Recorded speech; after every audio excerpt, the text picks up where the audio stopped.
సీతారాముల కళ్యాణం కోసమని చెప్పి అక్షయ్ ఇంట్లో ఉన్న వాళ్ళందరూ గుడికి వస్తూ ఉంటారు. ఇంతలో అందరూ చాలా సరదాగా మాట్లాడుకుంటూ గుడి లోపలికైతే వస్తూ ఉంటారు. ఇంతలో అక్కడ ఉన్న పంతులు గారు, "మీ పెద్ద కోడలు ఏది?" అని చెప్పేసైతే అడుగుతూ ఉంటాడు. ఆ మాటలు వినగానే అక్కడ ఉన్న రాజేంద్ర ప్రసాద్ అయితే, "మా కోడలు పెద్ద కోడలు లేదని చెప్పాం కదా! ఊరు వెళ్ళింది అని కూడా చెప్పాను కదా! మళ్ళీ ఎందుకు అడుగుతున్నారు?" అని చెప్పేసైతే అంటూ ఉంటాడు. ఆ మాటలు వినగానే అక్కడ ఉన్న పంతులు గారు మాత్రం, "అదేంటి మీ పెద్ద కోడలు ఊరెళ్ళడం ఏంటి? ఇక్కడే ఉంది కదా! అదుగోండి" అని చెప్పేసైతే అవనిని చూపిస్తూ ఉంటాడు. అది చూడగానే అక్కడ ఉన్న వాళ్ళందరూ అయితే ఒక్కసారిగా షాక్ అయిపోతూ ఉంటారు. ఇంతలో అవని లోపల నుండి బయటకు వస్తూ ఉంటుంది. అది చూడగానే అక్కడ ఉన్న పార్వతి అయితే చాలా కోపంగా అవని వైపు అలా చూస్తూ ఉండిపోతుంది.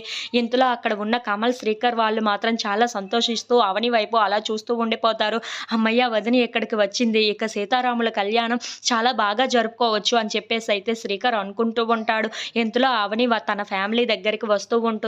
అది చూడగానే అక్కడ ఉన్న కమల్ అయితే, "ఆ వదిన కూడా ఇక్కడే ఉంది. ఇప్పుడు కదా కళ్యాణానికి అసలైన రూపం వచ్చింది. అన్నయ్య, వదినల్ని ఇలా గుడిలో చూస్తూ ఉంటే ఆ సీతారాములనే చూసినట్లుగా అనిపిస్తుంది నాకు" అని చెప్పేసైతే అంటూ ఉంటాడు.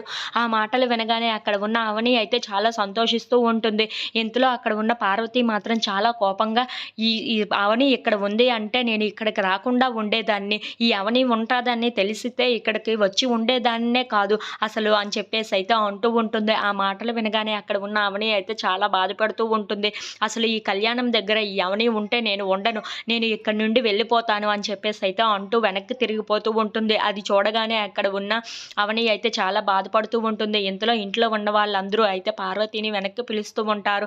ఆ మాటలు పట్టించుకోకుండా అక్కడి నుండి అయితే వెళ్ళిపోతూ ఉంటుంది. అది చూడగానే అక్కడ ఉన్న అవని అయితే చాలా బాధపడుతూ, "అత్తయ్య, అత్తయ్య" అని చెప్పేసైతే పార్వతి వెనకాతల వెళ్తూ ఉంటుంది. If you like this video, please like, share and subscribe.